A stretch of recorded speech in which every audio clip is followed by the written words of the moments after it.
this year, I'm not going to disturb my bookcases, my bookshelves. I don't want to grab any of the books because I just don't want to, okay? I'm tired and I'm getting over a cold. I don't know if you can still hear it in my voice, but yeah, we're gonna talk about the best books of 2024, my favorite books of 2024. I thought that I read decently. Like, there were a few flops that we'll just briefly mention at the end of the video because I don't think it warrants enough to do a whole worst book of 2024 video because I didn't read that much. I read nearly 40 books this year, which I think is it's not that bad, and I just was taking it easy. I came into like one of the worst quote unquote reading slumps of the year, October, November, December. Like, I had a lot of TBR videos and I was like, oh, okay, maybe if I do a TBR video, then it will, propel me to want to read, and it'll, just kind of orient me to be a little organized with the types of books and the moods that I wanted to get into for the holiday season, but it just didn't happen. I had the worst slump ever. And I will be making a video, if I can, about that. Hopefully that'll come out at the end of January or early February, because not every slump is a slump. There's a season for reading and a season for not, Yeah. And the season for not was evidently the last quarter of the year for me. But how are you guys doing? Let me know what your favorite books of the year were. These are truly some of my favorite videos to film and to watch. I've been cataloging and saving them on playlists. Like, I've already, of all my favorite booktubers. I'm just waiting for one more reason. Today is January 7th, 2012. Okay.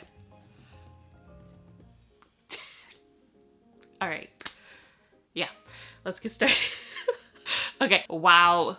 Okay, so I didn't go around my home collecting the books because some of them I don't have them a physical copy of them, nor do I want to just disturb. It is exhausting. It is so exhausting to lug around books, and then after you mentally drain yourself to talk about books in the best way that you possibly can, I don't want to have to put things back. So this year I'm forgoing it. I'm gonna open up my Goodreads app to see what I read. It was hard. I tried to, keep up with the challenge of reading about 50 books, but yeah, it didn't really happen, but that's okay. That's a-okay. Let's go ahead and start with a very fun classic that I think everybody would enjoy. The Outsiders by S.E. Hinton. This was on my list for decades, since my sister has read it in school. Everyone that I know knows about this classic story. They say that it is so iconic, and it is definitely, I feel like, in like the top 1,000 books to read before you die. This book is written by a 16-year-old young lady. It follows these warring gangs. I forget exactly where. I'm sorry. I read this book like literally 7 months ago, give or take. And it has these fun dynamics of family relationships, friendships, and there's a lot of emotional, heartfelt, heart-tugging, heartwarming fun in the story. It's really jam-packed with like beauty, it's jam-packed with love and a lot of heart. I cried when I read The Outsiders, mainly because of the relationship of these 3 brothers, and I finally got them sorted out after all these years. I used to get Ralph Macchio and C. Thomas Howell's character completely confused, as well as Rob Lowe. Yeah, I used to get those names so confused. Soda Pop, Johnny, and Ponyboy. I'm like, who's who? Now I know. Stay Gold. I haven't watched that movie in like, I don't know, 15 years or so, and I really would like to watch it. I said I was gonna watch it after I would finished reading it last year, but that didn't happen. But yeah, that is just such an amazing book. And by the way, the order of me saying these books is no particular order of which one, like from greatest to least to greatest kind of thing. No, I'm just like randomly spouting them out to you. But yeah, that's definitely one book that I absolutely enjoyed last year. Oh my goodness. So I even did a reading vlog on it. I'll link it and you guys can check it out. I'm gonna keep it super brief. Read that book. It's excellent. And it's for all ages, and you'll have a fantastic time with it. It is such a good book. Great book. Okay. Now, another one. Oh yeah. This, again, required reading in the year 2025. Oh my gosh. You guys, interjecting. You know I do this. Guys, it was January 1st, 2025. It was midnight. Fireworks started happening. You can imagine that, set the scene a little bit. And I was like jumping around with my siblings, my sisters, my favorite girls. And not a minute into the new year, my nose exploded. Like, ew, that sounds horrible. But I had this crazy nosebleed that just came out of nowhere. I was like, Happy New Year, jumping up and down. Happiness. And I never stay up, by the way, for the New Year. I'm typically in bed by like 9, 10 o'clock. And then I hear like distant fireworks because it's kind of dangerous out there. My gosh, my coworker was telling me today, January 7th, that she was under a metal roof. I don't know. I don't think her neighborhood is dangerous. I mean, this is Miami, and she's a good job and whatever. Anyway, she told me that her aunt got hit. Was it her stepmother? I can't remember. Got hit with a stray bullet in her leg. Like, what the? Huh? That is so scary. I think I even heard of a story like that, like a couple years ago of this guy. He was like sitting in the living room with his family. I don't know if it was some type of celebration that was happening, and a stray bullet just, I'm like, what kind of neighborhoods, what is going on out there? Let's just say that. It's not even necessarily the neighborhood. It doesn't matter. Like, because even in New Mexico, another coworker of mine, I live in Florida, another coworker of mine was saying that there was something that happened to her, like a few houses down. And, and I presume that they're nice neighborhoods. So, gosh, it's just insane. You gotta be careful out there. But yeah, Happy New Year, and I had a nosebleed. So much fun. So much fun. While getting over a horrible cold. Okay, next one. Mother of Motherlode. Oh man. 1984 by George Orwell. Another reading vlog that I think went stupendously well. I'll link it. About this fantastic book that just forewarns you about how life could be under a totalitarian, authoritarian, and dictatorial, I don't know if that's a real word, it sounds like it, under a dictatorship of government. A government overreach, oppression. 1984, another banger for the year. I absolutely loved it. We're following this guy named Winston, and he is in, I believe, London, what seems like a dreary, cold, and devoid of color atmosphere where there are surveillance cameras everywhere watching your every single move. Big Brother is watching you. I think my favorite part of the story was my sister will tell me, the different ministries, whatever, like, it's like different sections of the government. It would be like Ministry of Love, Ministry of Truth, things like that. Ministry of, I don't know, Transportation, Finance, whatever. If it's in the name, just think of it as the opposite. So in the Ministry of Love is here like the Ministry of Hate. The Ministry of Truth, it's the Ministry of Lies. I think that is required reading for every single person. I loved it so much. The ending was like, I'm not gonna spoil it, but again, 1984, it's just such a great, like a bird's eye view in a world that's like full of fascism, communism, things like that, just like full on government control. And it was kind of scary at times to think that could happen or has happened, in our world, specifically like, in Soviet Russia, so that's what it was kind of like painting. Big Brother is watching you. I had such a ball reading that story. There's a little bit of romance in there, and it's just so excellently written. Like like there's so many things that you can underline and highlight from that book. It's so eloquent, and I was just like eating it up. It's just an information dump of like all the things that you should look out for if your government is stepping out of line. It's fantastic. Read it. Keeping it super short. Moving on. Another book, like Midsummer, not Shakespeare, even though I did read a Shakespeare that I did not enjoy. Midsummer last year, like June-ish or so, I took a road trip up north to, was it a road trip? Yeah. No, it wasn't a road trip. Was it? I don't recall anymore. My gosh. No. Airplane ride. Yeah. Airplane ride to New York and then road trip down. That's what happened, I think. Yeah. Oh my gosh, forgetting everything. But oh my gosh, I was reading my first Emily Henry book in an empty New York apartment. You guys, it's the New York apartment that's in all the old videos if you ever do want to take a look at it. It was so much fun. I thought that immediately as soon as I was reading Emily Henry's words, I thought that it was very personable, quite quirky and funny. I loved the references in there. I loved how relatively relatable these main characters are. The story follows, I forgot the name. Augustus? I think that's his name. Let me see. Hello world, this is me. Let's see. Yeah, I was like, I had the names. I just was like, that doesn't sound right. It's too funky and quirky. January and Augustus. So it's following how these two rival authors are spending their summer vacations in a somewhat of a beach house cabin type of situation. They're neighbors, and I believe the essence of it all was that they challenged each other to write in their respective genres. So let's say the guy has mysteries or a documentary type of human interest type of writing, and the young lady is a romance writer. So they would switch in a sense. So that was it. I loved all of the quirky banter. It had me kicking my heels, as little girlies say, and giggling and and swooning and all of that. I really, really loved Beach Read. I'm gonna keep with Emily Henry. I downgraded Book Lovers. I didn't love it as much. I downgraded Happy Place. Actually, it's probably the worst books of 2024. And then I was like, okay, I'm gonna give her another chance. And I read Funny Story, which was, all over the place last year. Funny Story was just so beautiful. It was just so beautiful. It was so warm. It was so enchanting. It was cozy. It was like a perfect kind of romantic comedy book that you would want to read over and over again. The characters are just like, I thought the story was just so well rounded. So that's another one of my favorite books for last year. Funny Story.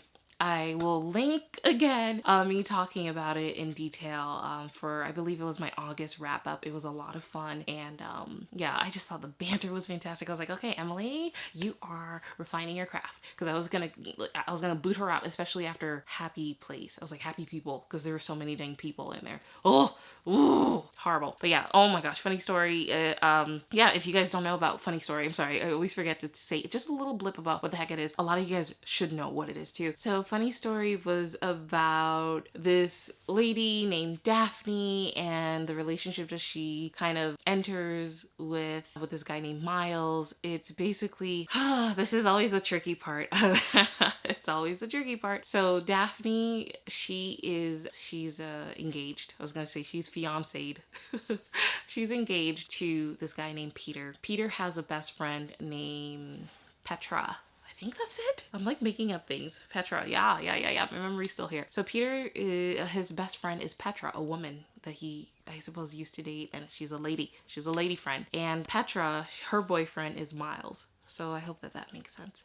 Peter broke off the engagement to Daphne and kicked her out of their place, pretty much, rendered her homeless, and went back with his friend Petra. Petra's boyfriend, Miles, of course, they're no longer together. He ends up having a whole storyline with Daphne. So it's her ex-fiance's ex. That's a long-winded way of saying it. But it was just such a great, funny story, and it was just so sweet. I just wanted to ruminate in their environment. I wanted to hang out with these people for a change, which is not likely for me. I love the whole aspect that Daphne was part of a library system. She worked at the library, and I love the side story of her friendship with her colleague, and just kind of like finding ways to navigate like other relationships besides the main fling, who was very, very fun and just so perfectly written. I cannot wait for Emily Henry's new book. I think it's coming out in April, if I'm not mistaken. I'm like, okay,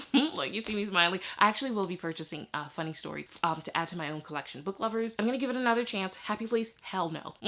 Heck no, gosh no. Sorry, try not to be too profane. But yeah, let me just read to you guys the super quick synopsis or the blurb that's for Funny Story. So it says here that Daphne always loved the way her fiance Peter told their story, how they met on a blustery day, fell in love over an errant hat, and moved back to his lakeside hometown to begin their life together. He really was good at telling it. Right up until the moment he realized he was actually in love with his childhood best friend, Petra, which is how Daphne begins her new story. Stranded in beautiful Waning Bay, Michigan. Oh, the environment, which picturesque. It was fantastic. Without friends or family, but with a dream job as a children's librarian that barely pays the bills, and proposing to be roommates with the only person who could possibly understand her predicament, Petra's ex, Miles Nowak, who I once said sounds like a Native American name. Miles Nowak. Noah, don't leave, please.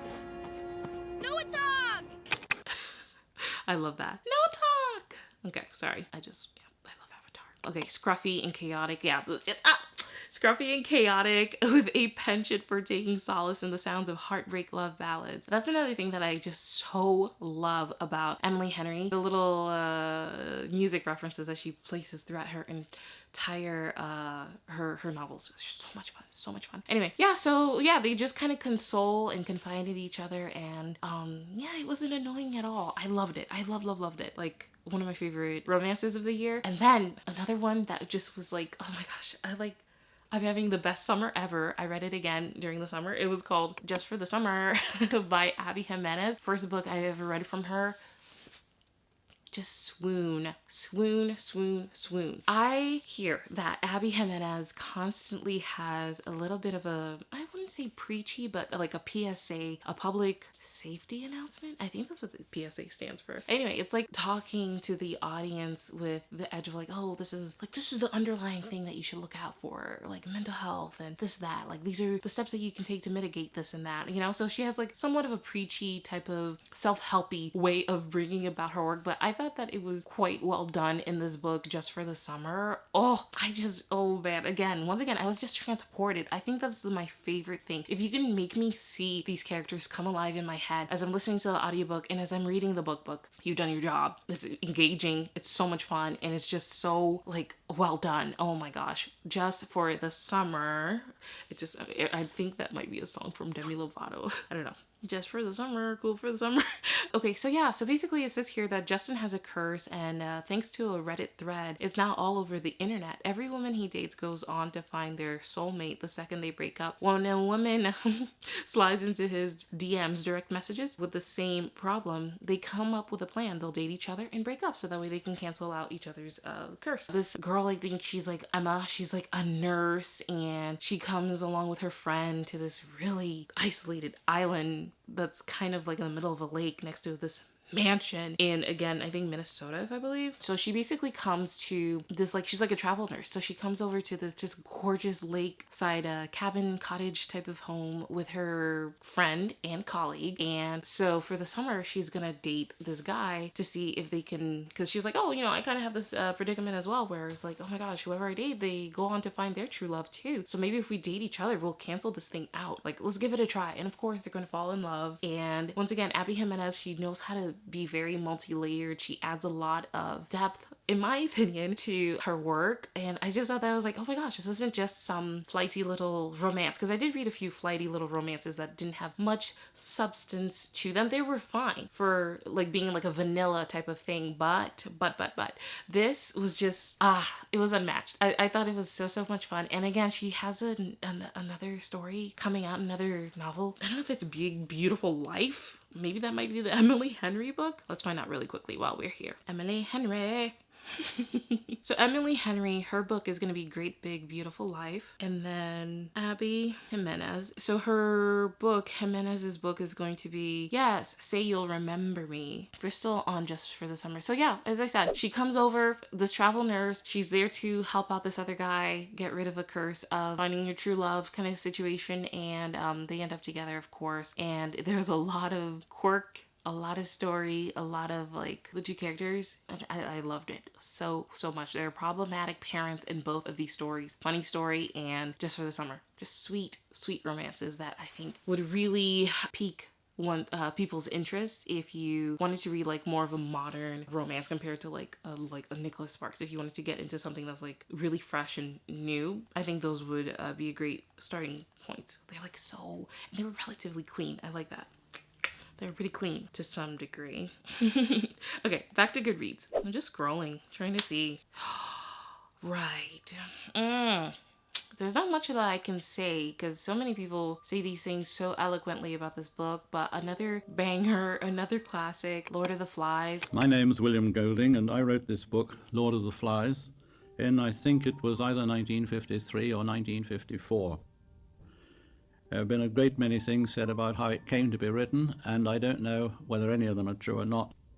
As far as I'm concerned, it happened because one day I was sitting one side of the fireplace and my wife was sitting the other, and I suddenly said to her, wouldn't it be a good idea to write a story about some boys on an island showing how they would really behave, being boys and not little saints as they usually are in children's books? And she said, that's a first-class idea, you write it. So I went ahead and wrote it.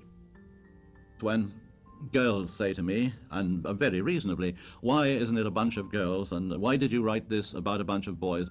Well, my reply is, I was once a little boy. I have been a brother. I have been a father. I am going to be a grandfather. I have never been a sister or a mother or a grandmother. So this is why I wrote it really about little boys. That's one answer. Another answer is, of course, to say that if you, as it were, scale down human beings, scale down society, if you land with a group of little boys, they are more like scaled down society than a group of little girls would be. Don't ask me why, and this is a terrible thing to say because I'm going to be chased from hell to breakfast by all the women who talk about equality. This is nothing to do with equality at all. I mean, I think women are foolish to pretend they're equal to men. They're far superior and always have been. But one thing you cannot do with them is take a bunch of them and boil them down, so to speak, into a set of little girls who would then become a kind of image of civilization, of society. That's another reason why they were little boys. The other thing is, why aren't they little boys and little girls? Well, if they'd been little boys and little girls, we being who we are, sex would have raised its lovely head. And I didn't want this book to be about sex. I mean, sex is too trivial a thing to get in with a story like this, which was about the problem of evil and the problem of how people are to live together in society, not just as lovers or man and wife. Well, to begin with chapter 1, which is called The Sound of the Shell. I cried horribly for this one too. Like, oh my gosh. Lord of the Flies, group of young boys who are dropped into this island just kind of lose the veneer of polite society fairly quickly. They become brutes, barbarians, savages, and oh, it's horribly heartbreaking, the events that unfold on the island. Okay, survival of the fittest, moral decay. Beelzebub is a term used in the Gospels to refer to Satan or the devil. But what's the origin of the term? Where does this term come from? Well, it's kind of combined into two words here. First, the Beel part is originating from a god of the Philistines, often referred to in the Old Testament, Baal. These the people of Israel often were worshiping a false idol named Baal, and it means Lord.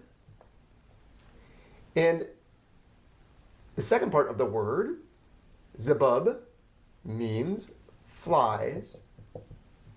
So the term literally means Lord of the Flies. This is actually the origin of the popular novel Lord of the Flies, symbolic of a certain part of that book and the influence of Satan on the characters in the story. So Beelzebub, or Beelzebul in some cases, it literally means Lord of the Flies. Just a bunch of unfairness, and it's like excellently written by William Golding, and I loved that story, and this is probably my third time reading it. It took me forever to read it, but it's so well done. It's so well done. Highly recommend that one. Oh yeah. I'm just gonna mention The Last King of Scotland if you like a wonderful recommendation about an intense and thriller-like story of a Scottish journalist who travels to Uganda to kind of... he's not a journalist. What am I talking about? Where did that accent come from? Okay, what am I talking about? He's a Scottish doctor. He travels to Uganda, Nick Garrigan, I think his name is, to basically become this dictator's personal physician, Idi Amin, who is a real man. Very, very well done. I recommend this book over and over again. I did a video, Spooky Unconventional Reads. Check it out. So much fun last year. And as well as The Virgin Suicides. I'm not going to go into that as well, but The Virgin Suicides by Jeffrey Eugene Diz. I read that one again last year. Chef's kiss, as the kids say. It's so fantastic. Let's see. Oh, yeah. Yellowface. Yellowface by R.F. Kuang. My first R.F. Kuang book. So funny. So, like, eyes peeled. Like you cannot miss a sentence. It is so excellently written. I was like, what took me so long to read Yellowface? I maybe might read Babel. Is it Babel or Babel? Babel. Rebel, party. Okay, Babel. Tower of Babel. Right? It's like Babel, like talking. Anyway.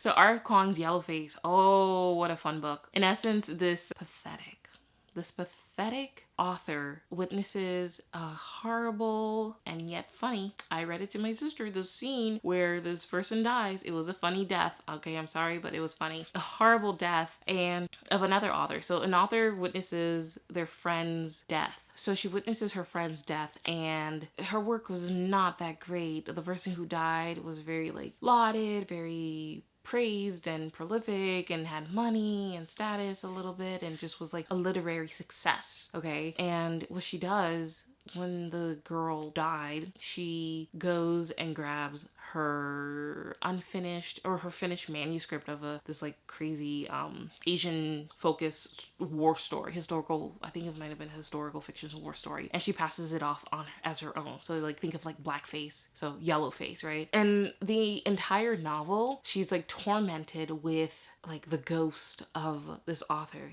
that she stole from. I just loved it so much. Yeah, her name was June Hayward and she stole Athena Liu's like manuscript, right? So Athena's a literary darling and June is a literal nobody. She's like, who wants to write stories about basic white girls? This is what she thinks, right? June. So when she witnesses Athena's death in a freak accident, she acts on impulse and she steals her just finished masterpiece, which was an experimental novel about the unsung contributions of Chinese laborers during World War One. Oh my gosh, guys. The ending was something. Read it. Fantastic book, 5 out of 5, basically. I might rate these things completely different on my Goodreads, but they are la creme de la creme. It's so funny. I'm just scrolling through the year and just picking out the ones that I just wanted to quickly talk to you guys about. But yeah, Yellowface. Oh, so much fun. So much fun. And the audiobook, so well done. Like, it just sounds like somebody who just hates and is so jealous of somebody else that they would do such a disgraceful thing. Oh my gosh. Anyway, ha ha ha ha ha. Let's talk about this book that I'm like, I had thoughts about it. Hello Beautiful by Anna Napolitano. It's like, part of me wants to reread it because I now know the essence of Little Women, because they kind of like say that this is a little bit like Little Women because there are these 4 sisters, Padavano sisters, right? Yeah, I feel like if I reread it, then I can place who's who, like who's Meg, who's Amy, who's Joe, etc., who's Beth. So this story is about this family, like through generations, really following these 4 sisters and their relationships with each other, as well as romantic relationships, how they navigate the world, and the hurt that they cause each other, and just how like the lines of boundaries and loyalties are, you know, blurred a little bit. There's something that happened in the story, I did talk about it before, but I won't spoil it this time, that I was just so beyond frustrated at. I was like, I would cut off, I can't even imagine saying something like that because I know my sister would never do this. But yeah, I would cut off my sister if something like that happened. So I'll just say that much. But yeah, I think it's a fantastic read, but I just was so upset about how it all played out that I gave it a 3 stars according to my Goodreads rating. And a lot of people kind of like felt the same, you know? They were like, oh, sisters wouldn't do that. You know? So yeah, very much so in regards to loyalty. I will read another Anna Napolitano book in the future, but this one just was like, wow, you're a great writer.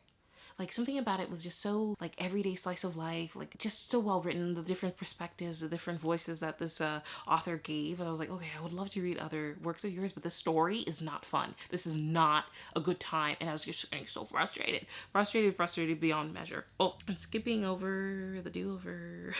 Where the crawdads sing. 5-star read. Murder mystery. Has an environmental, ecological twist to it. This young lady is abandoned in the swamps or marshes of, I think, South Carolina by her family at 6 freaking years old. 6 flipping years old. So sad. And she basically grows up in isolation. A murder happens when she's a little bit older, and we're gonna uncover whether or not she did do it. Beautifully written book. I know that there's a movie out there that's quite enjoyable. But yeah, this was a story that just had my attention the entire time. Fantastic read. Where the Crawdads Sing was definitely high up on my list and very memorable. I think about it quite a bit. I had a cozy time with this story by Stanislaw Lem. It was called Solaris. Great work of sci-fi. I just basked in it. I felt like I was back in the womb. Like, how would you know? Like you were back, like you remember? Okay. But yeah, it felt like just such a perfect, spacey, trancy, calming, relaxing epic story. It was just so fun. Solaris. Oh my gosh. I want to read more stories like this. So in essence, this guy, his name is Chris Calvin. He arrives at this planet called Solaris to study the ocean that covers its surface. He finds a very painful, likeness of a memory of like a long dead lover, his wife, and it's like a physical embodiment, like a very real likeness. And yeah, he has to go through his studies and research talking to this person, and I was very happy the entire time I was reading the book. I can't wait to see the movies. I think they have made them into movies. I know there might be one with George Clooney and one that was done masterfully in the 70s. So very, very excited to watch those. It says here that the Solaris Ocean may be a massive brain that creates these incarnate memories, though its purpose in doing so is unknown, forcing the scientists to shift the focus of their quest and wonder if they can truly understand the universe without first understanding what lies within their hearts. Masterfully done. Solaris, 10 out of 10. Great language in there. Feels like you really are on a spaceship with these characters. Like, it's very intense. It's very emotional. It's very intimate. That's a perfect word for it. Intimate. And please do not go your whole life without listening to the BBC radio version of it. It is just so well done. The voice actors. As I look down, I can see a mimoid just beginning to build in the ocean as I look at it now. I can see the plasma forming two buttresses from which two worlds will form, identical and unique, which will span the ocean for just a few hours before the sea reclaims it again. But most of all,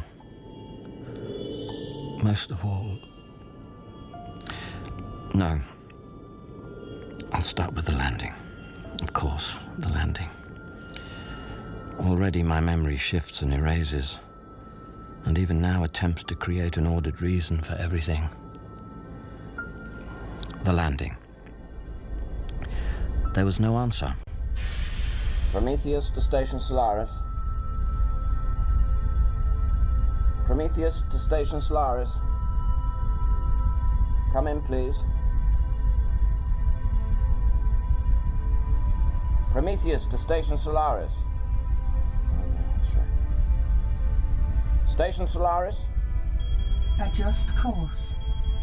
Adjust course. Station Solaris, come in, please. Adjust Correct my course. Station Solaris, come in. Come in. Is there anybody there? Gabarian. Adjust course. Gabarian. Someone must be there. Please come in. Course corrected. You are on the correct flight path. Docking in 20 seconds. Sit back and relax. 17. 16. Station Solaris, I'm about to land. 15. 14. 13. 12. 11. 10. 9. 8. 7. 6. 5. 4. 3. 2. 1. Docking. Docking. Docking.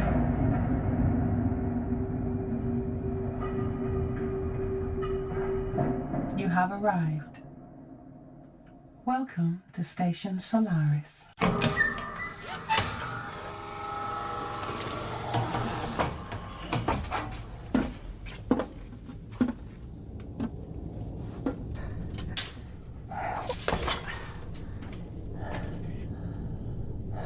Nothing. Nobody.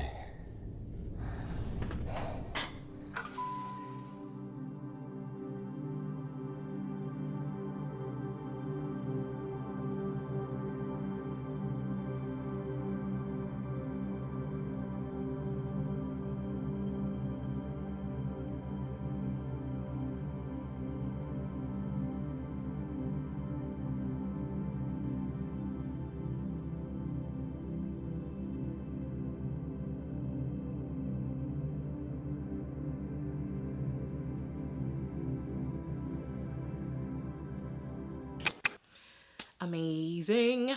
Oh, and last book that I will talk about for my faves. I'm getting so excited. Oh my gosh. This one was just so fun. It was just so much fun to read. Where the Dark Stands Still by A.B. Poranek. Oh my gosh. So much fun. Once again, I read this months ago, so I'm going to need a little bit of help. So this girl named Liszka, like, and this is like a Polish, like, think of like near Russia. Think of, no, my battery. Woo! Russia, Ukraine, Poland, those kind of, that area. Maybe Hungary. Oh, let's change the battery pack. Let's just change it. Fine. I'm so mad. I hate when that happens. It's like it's fully charged. It's like I didn't talk that much today. I'm gonna have to change this camera one day. I really do. Because it's like, this is unreasonable. Unacceptable condition! Unacceptable! Unacceptable. Anyway, raised in a small village near the spirit wood, Liszka Radost knows that magic is monstrous and its practitioners monsters. After Liszka unleashes her own powers with devastating consequences, she's caught by the demon warden of the wood, the Leshe. Look at me, I'm like laughing, and he was so like, look at the giddiness. Like, stop. These are fake people. They're not even real. I don't know. I enjoyed it. I just loved it. Engaging, fun fantasy story. I think this is fantasy. Maybe I should do a video on, yeah. I should do a video on different genres, because even me, I still have trouble figuring out like contemporary and fantasy and thrillers, and not romance so much. It's quite blatant, but like, etc. Fiction, nonfiction, those kind of simple too. But yeah, this was just such a great fantasy story, in my humble opinion. Just so well done. And then it had a little bit of because it's Poland. I think it was Poland. It had like a serious Catholic edge to it. It was just so interesting. Oh my gosh, it was so much fun. So yeah, so this guy, he's the warden of the wood, the Leshe, who offers her a bargain. 1 year of servitude in exchange for a wish. Whisked away to his crumbling manor, Liszka soon discovers the sinister roots of their bargain. And if she wants to survive the year and return home, she must unravel her host's spool of secrets and face the ghosts of his past. Those who enter the wood do not always return. So yeah, I once again had a lot of fun with these characters. The guy, he was so ice cold and so like, I almost DNF'd the book actually, but I was like, let me see it through. Sometimes I really just like, you gotta give a book a chance, right? I'm not saying that you have to droll on and on if a book isn't working for you, and because after maybe a page of a book, I will quickly talk about it. I actually closed it because I was like, I'm not suffering this again. I'll talk about it in 2 seconds. But yeah, sometimes you do have to give certain books a chance. You know what I mean? So with a beautiful cover like that, why not? Did you judge your book by its cover? It was just so much fun. The guy was super ice cold in the beginning of their interactions, and then he warmed up, and then it was kind of non-linear. We go back and forth into her memories, into his head, and lots of like magic in there, and it was just so much fun. I don't even know how to describe it. Just imagine a beautiful wooden environment, a forest, the woods, and just mythical, magical, fantastical creatures, lots of leaves and flowers, and just folkness, like thinking of polka. But yeah, I just like the cover. It really just kind of helped to create that the world building a little bit in your head, because the cover is just so beautiful. I will actually probably love to draw it if I can this year. Should be one of my goals, because I want to get back into art. I dabble a little bit.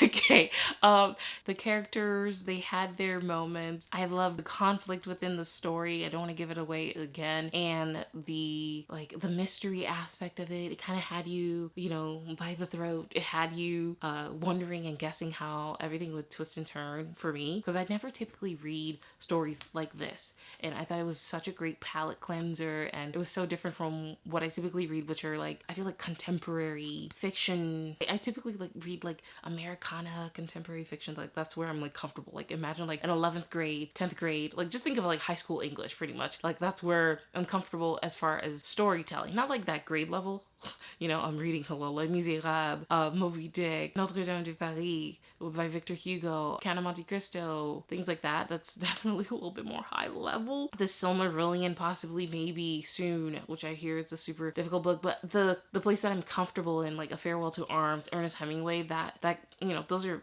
magnificent books, excellent books of the year as well. I feel like I relish in that kind of genre, that kind of environment. Like, I don't know what it is about that. It's very realistic and cozy and warm to me that I don't typically step into fantasy land. So even like something like the Chronicles of Narnia was like, whoa, this is mind-blowing. This is mind-blowing, you know? So yeah, like that's all she has to say.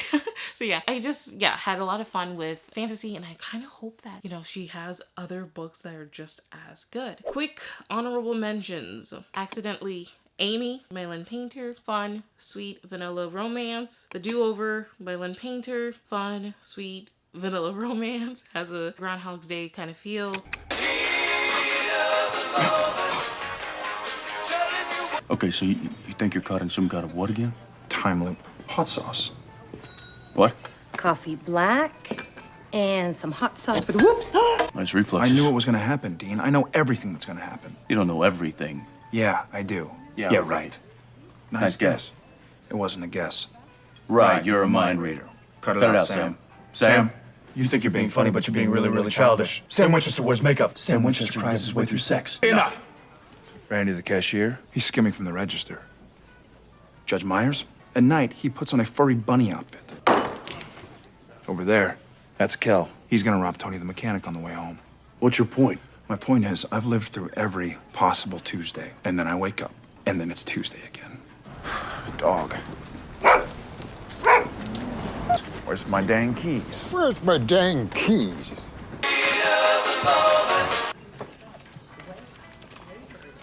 So That Happened by Katie Bailey. That was also fun. Hello Stranger by Catherine Center. Just if you ever want to, you know, find them. I don't want to go into them too deeply. Happily Never After by Lynn Painter. Again, I tried to just kind of stick with one author, you know. Deep Water by Patricia Highsmith. The 7-Year Slip by Ashley Poston, and Hillbilly Elegy, a memoir of a family and culture in crisis by J.D. Vance. Yeah, those are all pretty fun books. I think that this year I just want to be a little bit more measured with my TBR videos and really be able to read what I set out to read, because it's really hard to juggle so many books. Now, I am having a very bad day. I am in no mood. Today is one of the worst days that I've had in a long time. as far as the worst book, I'm gonna quickly go over it. The ones that I would steer clear from. I was like, wow, this is god awful. Icebreaker by Hannah Grace. Happy Place by Emily Henry. The Ministry of Time by Kaylee Ann Bradley. One of Our Kind by Nicola Yoon. Such a letdown. I don't think I'll ever read from Nicola Yoon again. I gave her a chance. And this is probably my 4th book from her. I did Everything, The Sun Is Also a Star, and then The Blackout, I think. This is a final straw. It was kind of funny. It was like a Get Out vibe.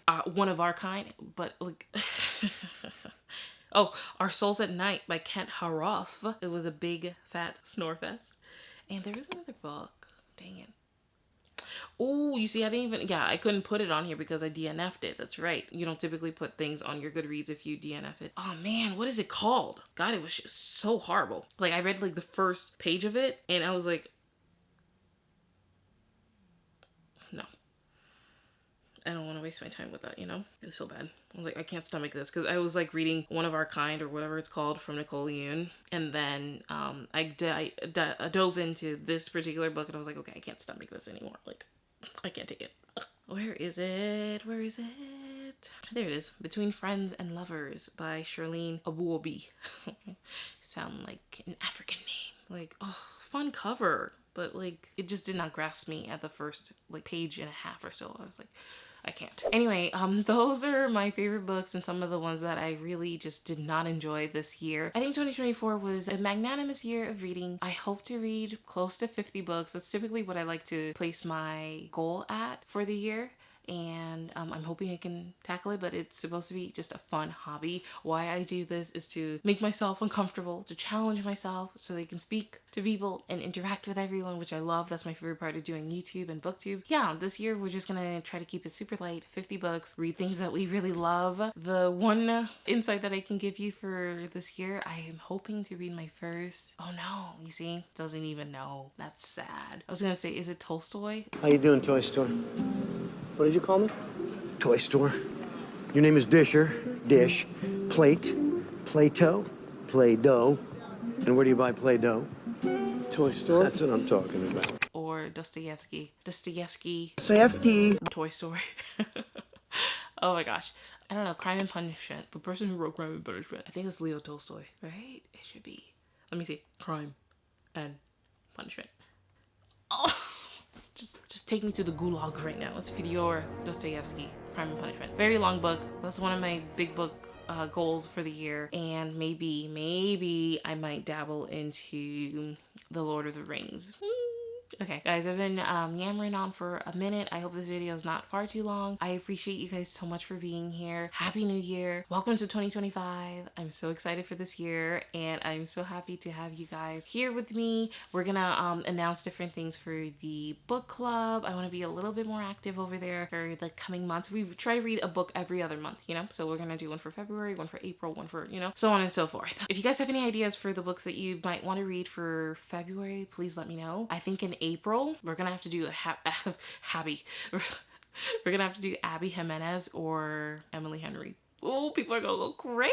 It's like, come out with a book every year. It's so good. So good. Cannot wait for those. But anyway, start thinking of a book that we might want to read for February, and I will poll everyone and majority wins. Okay, thanks so much again for watching, you guys. Don't forget to like, subscribe, and hit that notification bell so you don't miss any of my upcoming content.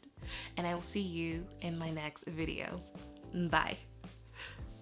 Guys, I'm so happy I did this format this year. I was like freaking out about the way that I should be presenting the books because it feels so hard to, you know, talk about books. You want to get it right. You want to get all the details, the names. You want to remember things and whatnot. And I was like, I don't know. I like the way that I did this. I just went through my Goodreads, scrolling up and down of all the books, and I was like, okay, that was a favorite. That one, you know, stood out, and I just yammered on about it, read a little bit, give you guys my thoughts, and read a little bit off of Goodreads, and I think it went pretty well. Let me know what you guys think.